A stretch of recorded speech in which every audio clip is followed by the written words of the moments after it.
The Alpha, a light strategy game by Bycicle. You may know them for their playing cards, at least that's how I knew them. I did not know that they also publish board games until this one showed up in my mailbox, and then, well, I tried it, I played it, and look at that. I learned that Bycicle also makes board games. In this game, players control packs of wolves, and you have 5 rounds to collect as much food as you can, each round representing a week before winter.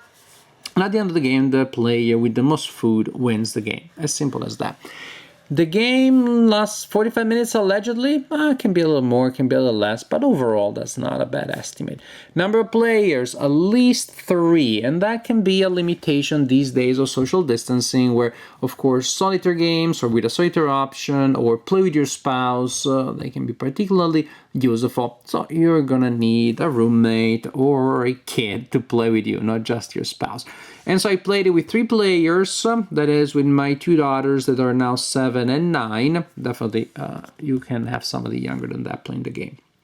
So I played with 3 players. Then we also convinced mom to join us, so I also played with 4 players. I cannot comment on how the game works at 5 or 6. When I'll have game night again, I may let you know in a comment to this video. Or maybe an update video about all the games that I played in quarantine. Then I play them again after the quarantine. So the game comes with a long board here, which is used mainly to keep track of food, to keep score. Each player has a pack of wolves. Look at these adorable wolf meeples, wolful, pleeple. Yeah, I'm trying to put together wolf and meeple. It's not coming out nice. And also, so each player has a pack of wolves with these sort of meeples kind things representing a single wolf. Each player starts with 5 food, and then each player also has a pair. How adorable are these two? So that's the first thing to know. Also, you have these tiles around the board representing the animals that we will be trying to catch. And each animal is associated with a unique die with different combinations of numbers and symbols. For example, this one has 3 4s and a C3. We'll see what that means. It doesn't mean it has 4 sides. It means that all sides not acknowledged on the tile are X's, which means nothing happens there. So again, each animal or area has a different dice associated with it. And you will not use every animal in every game. Actually, there's just no way. The combination of animals that you get, they can be small, medium, or large. The combination changes, the number changes, but it's never every animal in a single game. So you can experiment with that. You can have a lot of variety and replay value. So, how does it work? Each turn the players will alternate placing their wolves on some of the animals. If you're placing an animal, if you're placing a wolf on the animals placed on this side of the board, say the regions on this side of the board, which is we have the scavenger, the livestock, and the small animals, then you simply, well, place the wolf. That was my turn, then another player goes, then another player goes, and so on and so forth. And then it's me again, etc. If you want to place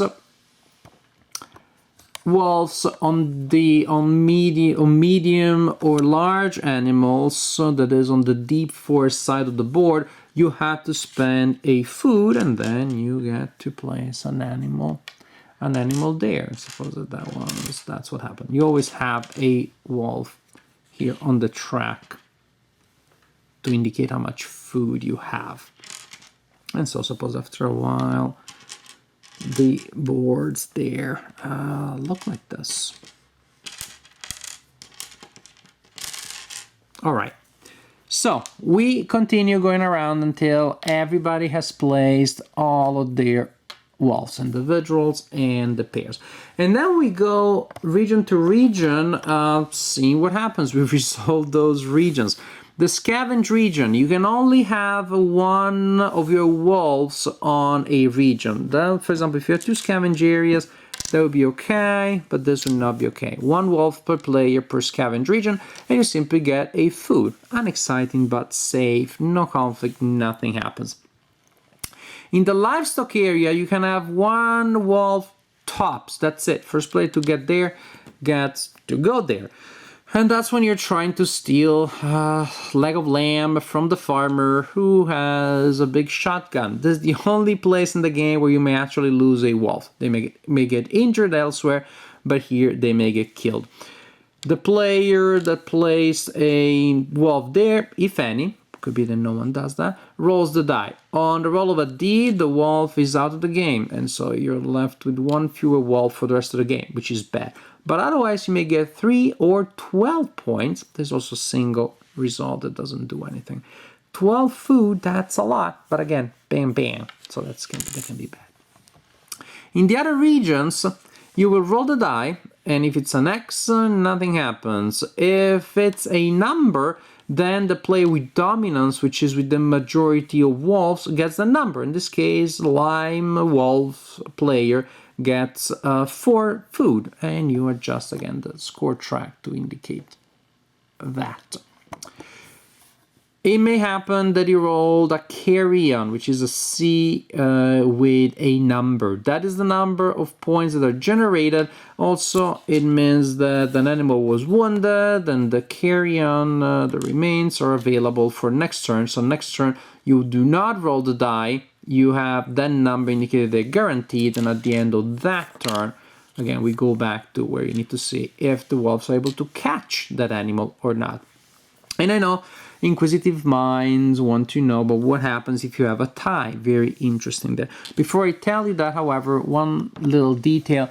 To capture a big animal, which are the moose and the bison, you need at least 5 wolves. So very often you will want people to cooperate to get there.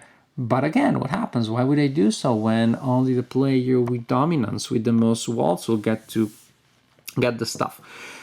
What happens in a tie? Inquisitive minds want to know. In a tie, then players resolve their conflict through prisoner's dilemma. If you know, there's a staple of game design, logic, game theory, and economics, etc., etc., etc.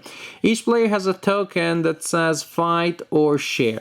Players can talk, make deals, but those are not binding, and then they simply will reveal their selection at the same time.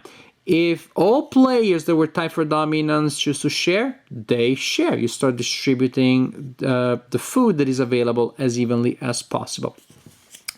Now, usually you have a conflict only if there is only among players tied for dominance.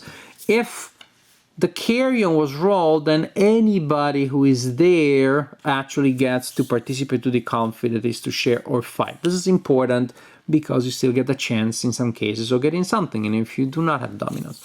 So share, if everybody shares, all the sharing players get to share and care. If a player fights and no one else is fighting, everybody else is sharing, then the player gets everything and everybody else gets nothing.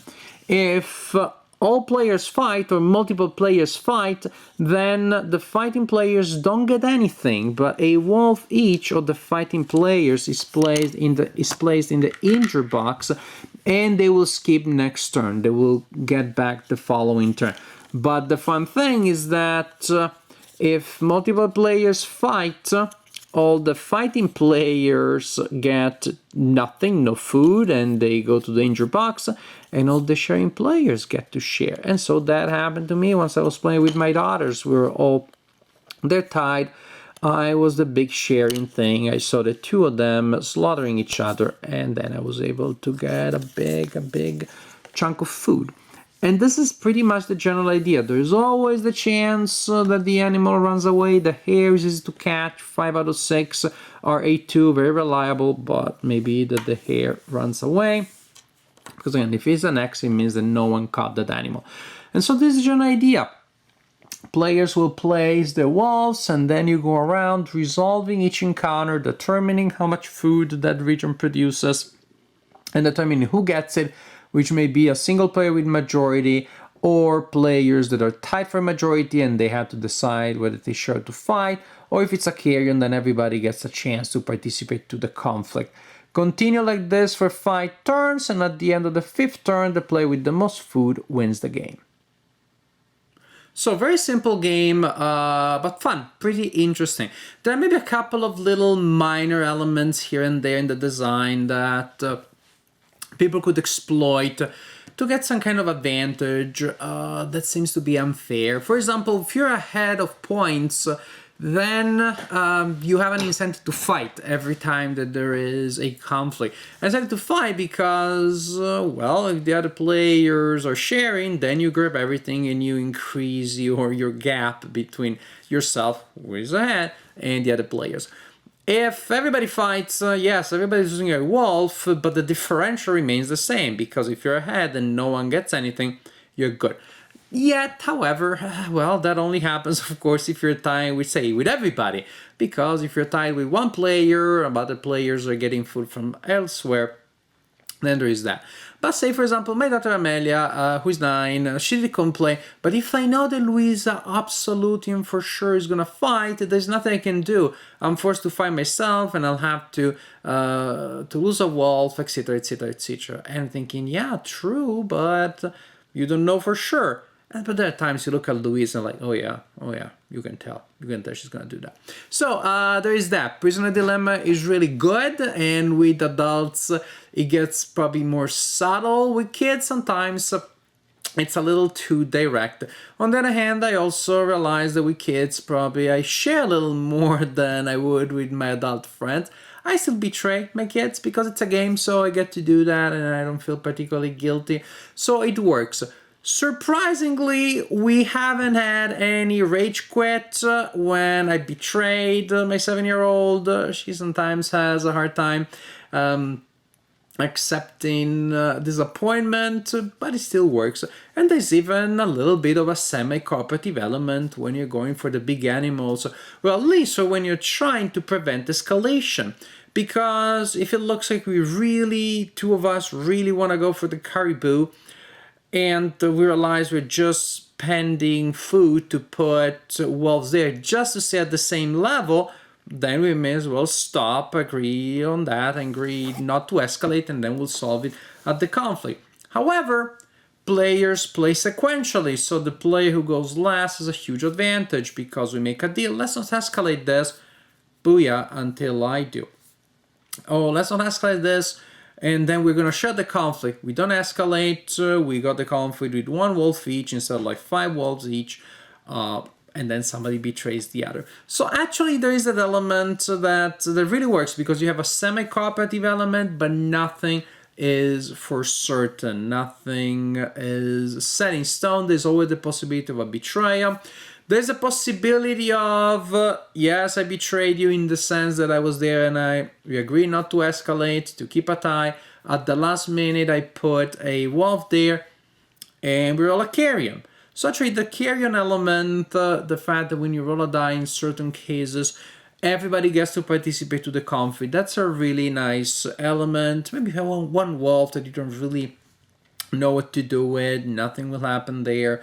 You're not gonna get any majority. Then you send it to an animal that has 2 carrion results instead of maybe 1 or 0, and you have a decent chance of still getting to steal stuff from other people. There are interesting balancing elements there that give you options of things to do, give you options to make coalitions, give you options to break coalitions. And so that's a game that creates these interesting interactions. It definitely is so much about the human interaction, about the coalition making, about the diplomacy, and about the bluffing. It's not a heavy game from the point of view of the rules or the mechanics, but it can get pretty deep, pretty into mind games, thanks to all of the possibilities, again, of coalition and betray. It's one of those add human. In any tabletop game, you need to add human for the game to work. But they're a game in which really the human factor is even more important because it really is about the interactions and the betrayal and the cajoling and flattering and then the backstabbing.